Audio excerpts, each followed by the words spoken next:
Europe 1, 8h moins le quart, l'interview vérité. Thomas, vous recevez ce matin Florian Philippot, vice-président du Front National. Florian Philippot, qualifié pour le second tour dans la 6e circonscription de Moselle, il est arrivé légèrement en tête devant le candidat La République En Marche. Bonjour Florian Philippot. Bonjour. Si on regarde le résultat national du Front National, on s'aperçoit que votre parti a perdu plus de 4 millions de voix entre le premier tour de la présidentielle et le premier tour des législatives. Comment expliquez-vous ce reflux ? Ça, c'est le cas de l'ensemble des partis, y compris M. Macron, vu le niveau d'abstention absolument massif. Je crois qu'il faut plutôt comparer par rapport aux législatives en 2012, élection avec élection. En pourcentage, c'est quasiment pareil. Oui, on passe de 3,5 millions à 3 millions de voix, mais dans le même temps, les Républicains passent de 7 millions à 3,6 millions. Ils divisent par 2 leur nombre de voix. C'est beaucoup plus donc massif que nous en termes de baisse. Et le Parti Socialiste, là, j'en parle même pas, passe de 7,6 millions à 1,7 millions. Mais là, donc vous vous mettez dans le camp des losers, Florian Philippot. L'objectif pour vous, c'était d'avoir un groupe, c'est d'avoir au moins 15 élus. Certains voyaient même beaucoup plus haut. Il faut reconnaître qu'il y a eu une vague Macron, même si elle doit être tempérée par le très fort niveau d'abstention. Tout le monde a subi, mais c'est vrai que par rapport aux Républicains et au Parti Socialiste, on a moins subi, on a mieux résisté. Maintenant, on entre dans une seconde phase, la phase du second tour. C'est une nouvelle campagne qui s'ouvre, y compris chez moi, et nous pouvons avoir beaucoup plus de députés que ce qui a été annoncé. Je l'espère. Quel est l'objectif là maintenant, compte tenu des résultats d'hier soir ?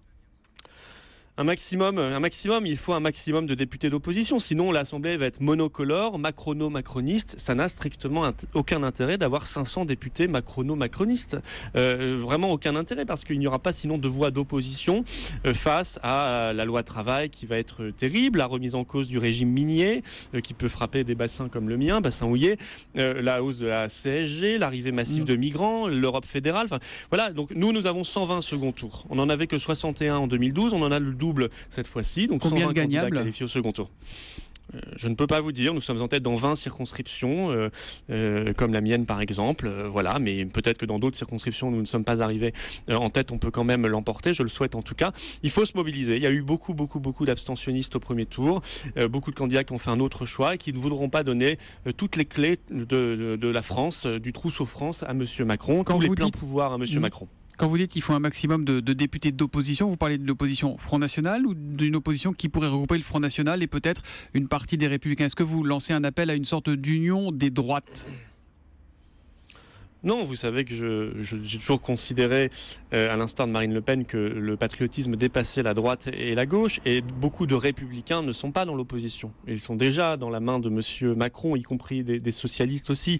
Donc nous sommes vraiment la seule opposition. Et quand il va falloir batailler contre la dérégulation du droit du travail, imposer le patriotisme économique, refuser la hausse de la CSG pour les retraités, se battre pour conserver le régime minier par exemple, ou d'autres régimes spéciaux qui sont légitimes, ou arrêter l'immigration massive que veut renforcer M. Macron, il n'y aura que nous face à ce système Macron. Si nous ne sommes pas là, encore une fois, il fera ce qu'il veut pendant 5 ans. Je ne crois pas que ce soit dans l'intérêt de la France et des Français. Il faudra s'interroger sur notre programme et notre organisation. Les prochains mois pourront être consacrés à élaborer une stratégie pour être plus rassembleur. C'est ce que déclare Nicolas B ce matin dans le Parisien. Est-ce que vous vous sentez visé, Florian Philippot ?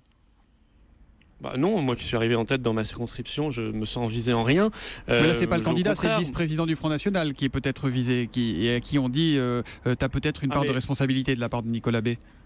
Mais chacun a sa part de responsabilité, et y compris ceux qui ont dirigé la campagne de cette législative. Mais je crois qu'encore une fois, il ne faut pas rougir de tout cela. Je vous ai donné les scores. Nous avons nettement moins baissé que les Républicains ou le Parti Socialiste, et donc nettement mieux résisté à la vague macroniste. Maintenant, donc c'est globalement positif quand même, selon vous, pour le Front National ? Mais moi, pour vous répondre sur le fond, moi aussi, je suis très favorable à cette refondation, à ce que nous soyons plus rassembleurs. Vous savez que j'y ai pris ma part. J'ai même créé une association, les Patriotes, pour cela. Et je pense que c'est indispensable que nous fassions cette modernisation et cette refondation, mais elle se fera positivement pour être encore plus rassembleur dans le cadre d'un mouvement qui a plutôt bien résisté face à une vague Macron qui est très forte, beaucoup plus forte que ce qu'on a connu lors des dernières législatives. Vous savez que certains vous contestent au sein du Front National, c'est bien le message qu'envoie Nicolas B. Est-ce que votre avenir politique est encore au FN ? Est-ce que vous le souhaitez, vous ?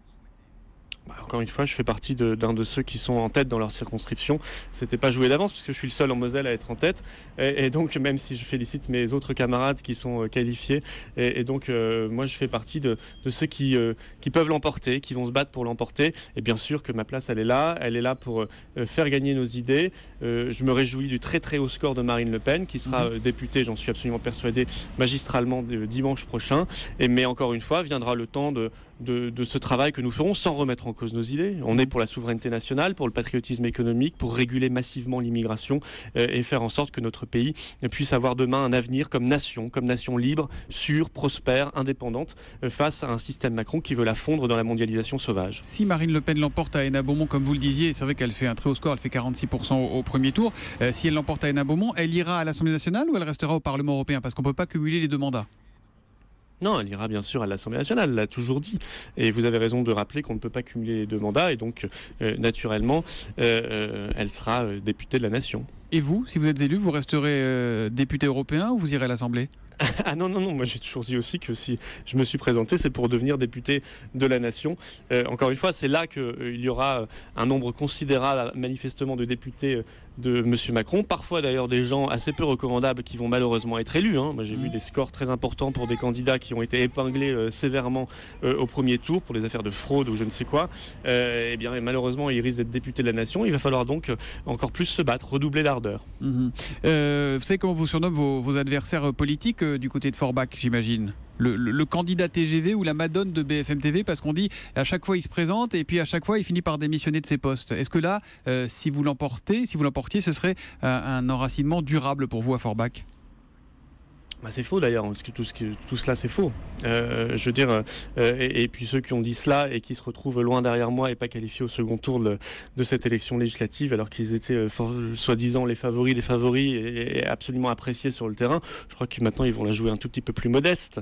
Voilà, moi je suis en tête, ce n'était pas le cas en 2012, j'étais 11 points derrière en 2012, là cette fois-ci je suis en tête.